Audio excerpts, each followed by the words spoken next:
think of all the times you passed me over. You're the eldest brother and your father's favorite son. But I didn't want to live that way. Listen to every single word you say. I decided that I had to go. Oh, you're not the boss of me, you're just some brother that I used to know. But you didn't have to cut us off. Make out like it never happened and that we were nothing.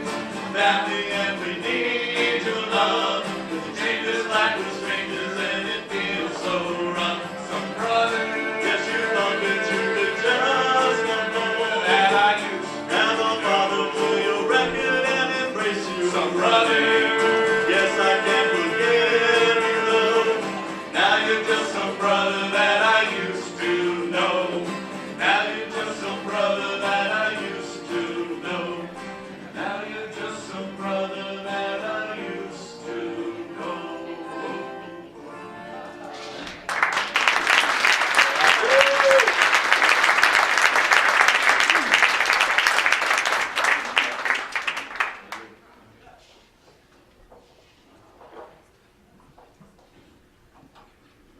Thank you, brother.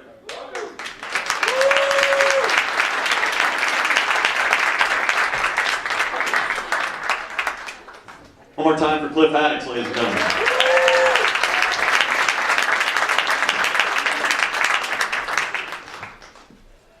So anyway, I was, oh wait, there you are. No, I was a little nervous tonight about getting these two groups together. We got a lot of church folks, people in the church world are here, and then a lot of my friends from the comedy world are here, and two worlds kind of collide, right? I was concerned that you'd compare notes. Yeah. I feel awkward too because in one world I drink.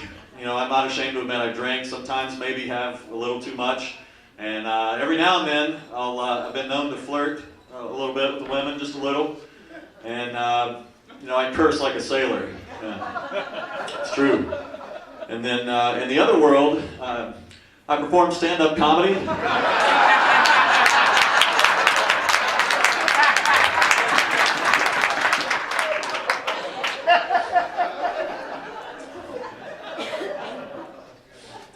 Oh, but it's hard for me to be a preacher, really, because I'm not really that good of a Christian. On my bad days, I want to turn a baptism into a drowning.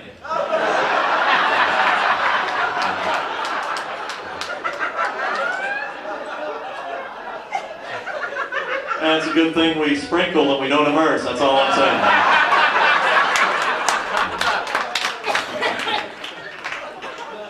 I come out to perform comedy, kind of helps balance me out, keep me out of that stressful place where I might feel like that. And my parishioners support that. I have some parishioners here tonight, and they support me here in the comedy living. Let me hear it, parishioners. Where are you? Folks from Northminster in the house. They support me performing live stand-up in the clubs. I think it's because it's cheaper. It is. See, because here all you got to worry about is a 2-drink minimum and a tip. You know, right? And in church, if you want to come to church, you got to give 10% of your entire income to the Lord. So yeah, that works out.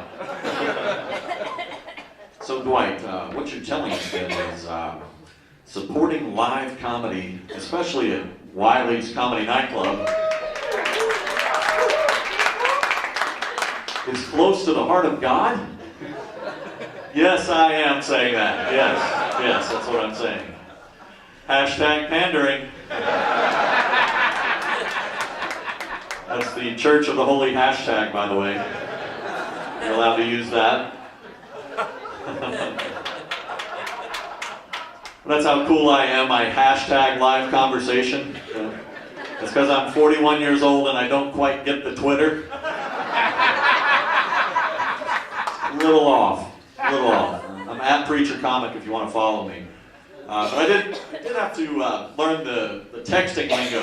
I had to learn that to keep up with my daughters and my children.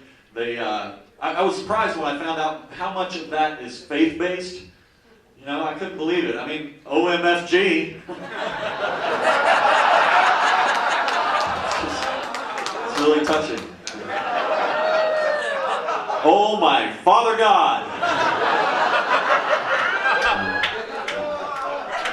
Or how about STFU? Strong teaching foils unbelievers.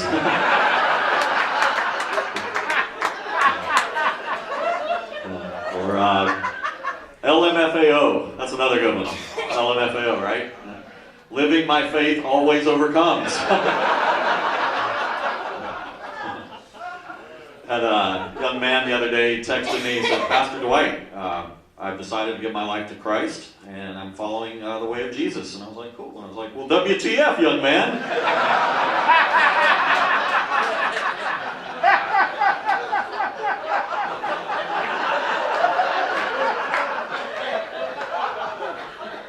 Walk the faith? That's not what that means. All right. I'm going to ask the other comics to tell me what that means later on. Oh. You have a good time tonight? Yeah, good. Glad you all showed up. I was worried about you. I was worried sick. Glad you're here tonight. But one of the things that's hard about being a preacher too is that we're the designated prayer wherever we go. Any preacher, clergy types, by a round of applause, anybody? Clergy types here? Yeah. All right. You know the difference between Presbyterians and Baptists, right? Presbyterians will speak to you in the liquor store. It's true. It's true.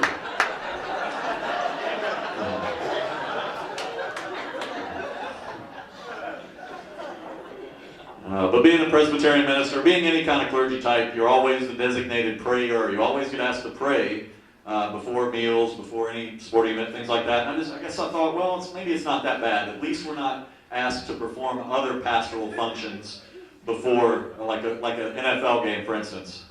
Perform a wedding ceremony there. And, ladies and gentlemen, we're gathered here together in the presence of God, and 72,000 people, 3.2 million audience, the referees, the cheerleader, and 2 teams of giants who are about to bang each other's heads off, causing at least 3 major injuries.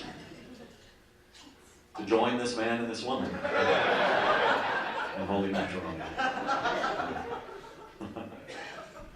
I'm also relieved that they do ask, I was at the water slide the other day and last summer, and they said, could you just go ahead and baptize our kids while we're here? No.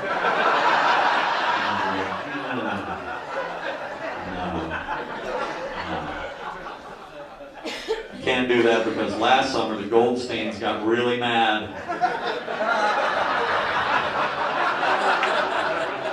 You guys are ahead of me on this. When I stealth baptized Jedediah, playing with my children and him, and then just dunked him in the name of the Father, Son, and Holy Ghost. Stealth salvation. Stealth salvation. You like that one? There you go. You can keep that. Oh man. But people think we preachers just work 1 hour a week. Yeah, it's true, right? 1 hour a week. My buddy was like, Dwight, you work just 1 hour on Sundays. What do you do with the rest of your time? Sports gambling.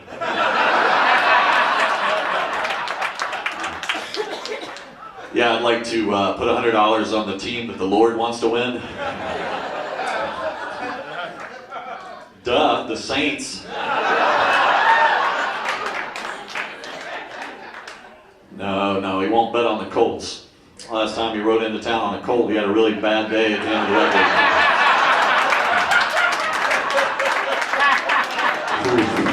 Yeah. I don't know why they call it Good Friday. The resurrection was good. That was 2 days later. That's the way it works. So, no, we don't bet on the Giants either. Still mad over the Goliath incident. Oh, and ha. No, Christians don't bet on lions. Just being a smart aleck now. hang up that virtual headset. Otherwise, you'll be like, what happened to the phone? He had it in his hand and now it's on the floor. I don't understand. I'm so sad. Oh, goodness gracious. Feeling pretty good. Had a 96-hour energy drink before I got here. Because I want to be awake for 4 days. Always a guy in the crowd like, 96 hours in a day, 24 hours in a day, 96, that's 4 days right there. That boy's funny. He ain't right in the head, is he though? Don't get me wrong, I'm glad they hired the reject. Keeps him away from my church.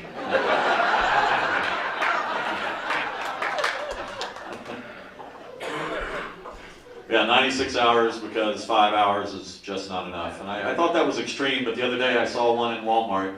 It's called Eternal. Eternal energy drink. I was like, that's really, really bad marketing. I mean, wouldn't you just need one?